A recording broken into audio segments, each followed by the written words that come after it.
Hi friends, இன்றைக்கி என்ன ரெசிபினா chicken kurma தாங்க. சப்பாத்தி, பரோட்டா, தோசை, இட்லி எல்லாத்துக்குமே சூட் ஆகும். ரொம்ப ஈஸியாக செய்யலாம். அது எப்படி பண்ணலான்னு பார்க்கலாமா? வாங்க வீடியோக்குள்ள போகலாம். சிக்கன் 500 கிராம் எடுத்துருக்கேங்க. இதில் கொஞ்சமாக மஞ்சத்தூள், இஞ்சி பூண்டு விழுது, உப்பு சேர்த்து வேக வச்சு எடுத்துக்கலாங்க. குக்கரில் 2 விசில் விட்டு வேக வச்சு எடுத்துக்கலாம். 100 கிராம் அளவு சின்ன வெங்காயம், 3 தக்காளி எடுத்துருக்கேங்க. தக்காளி கொஞ்சம் கூடவே சேர்க்கலாம், அப்போ தான் குருமா நல்லாயிருக்கும். அதே போல் 5 பச்சை மிளகாய் எடுத்துக்கலாம். இது காற்றுக்கு தகுந்த மாதிரி நீங்கள் எடுத்துக்கோங்க. இப்போ அதை நறுக்கி வச்சுக்கலாங்க. பச்சை மிளகாவை 2ஆக கட் பண்ணிக்கோங்க. இந்த மாதிரி தக்காளி வெங்காயம் பொடி பொடியாக கட் பண்ணி எடுத்துக்கலாம்.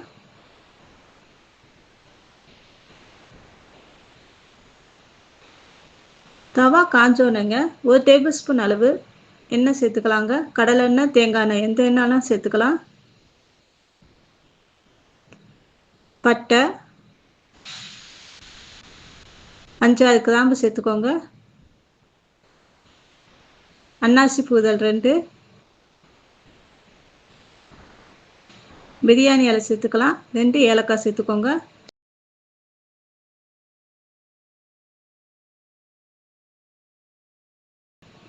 பொரிஞ்ச உடனே 1 டீஸ்பூன் அளவு சோம்பு சேர்த்துக்கலாங்க. சோம்பு பொரிஞ்ச உடனே வெங்காயத்தை சேர்த்துருங்க.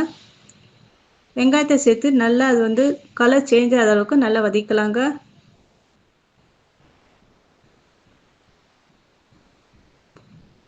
ரெண்டு டேபிள் ஸ்பூன் அளவு இஞ்சி பூண்டு விழுது சேர்த்துக்கலாம்.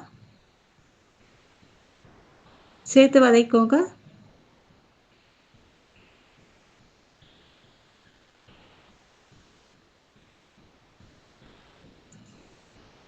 பச்சை மிளகாய் சேர்த்துடலாங்க.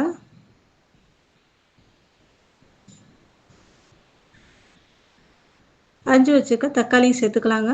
சேர்த்து வதக்கிக்கோங்க.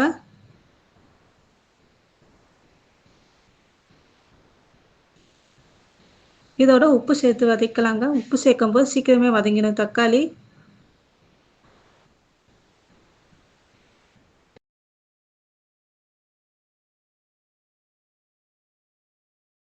தக்காளி நல்லா வதங்கணுங்க. நல்லா வதக்கிக்கோங்க. இங்கே பாருங்க, நல்லா வதங்கிடுச்சு தக்காளி. இப்போ வேக வச்ச சிக்கனை சேர்த்துக்கலாங்க.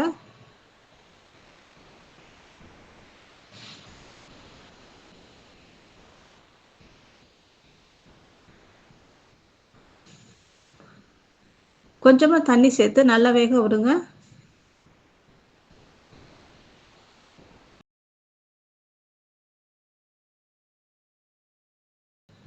இப்போ தேங்காய் விழுது எடுத்துக்கலாங்க. அதை முடி தேங்காய் எடுத்துருக்கேங்க. அதில் 1 டீஸ்பூன் அளவு கசகசை சேர்த்துக்கலாம்.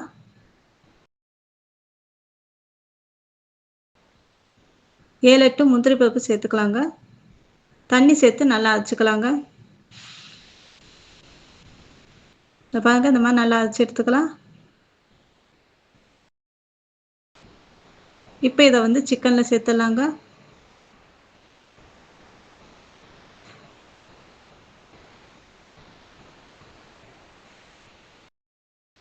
நல்லா கலந்து விட்டுட்டு ஒரு 5 நிமிஷம் நல்லா கொதிக்க விடுங்க.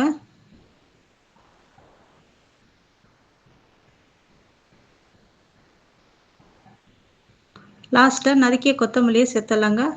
நீங்கள் புதினா கூட சேர்த்துக்கலாங்க. ரொம்ப ஃப்ளேவர்ஃபுல்லாக இருக்கும். சிக்கன் குருமா ரெடி ஆயிடுச்சு. செஞ்சு பாருங்கள் ஃப்ரெண்ட்ஸ். பிடிச்சிருந்தால் லைக் பண்ணுங்கள், சப்ஸ்கிரைப் பண்ணுங்கள், ஷேர் பண்ணுங்கள். உங்கள் ஃபீட்பேக் எனக்கு கமெண்ட்டை கொடுங்க. அதே போல் பெல் ஐக்கானை மறக்காம கிளிக் பண்ணிக்கோங்க.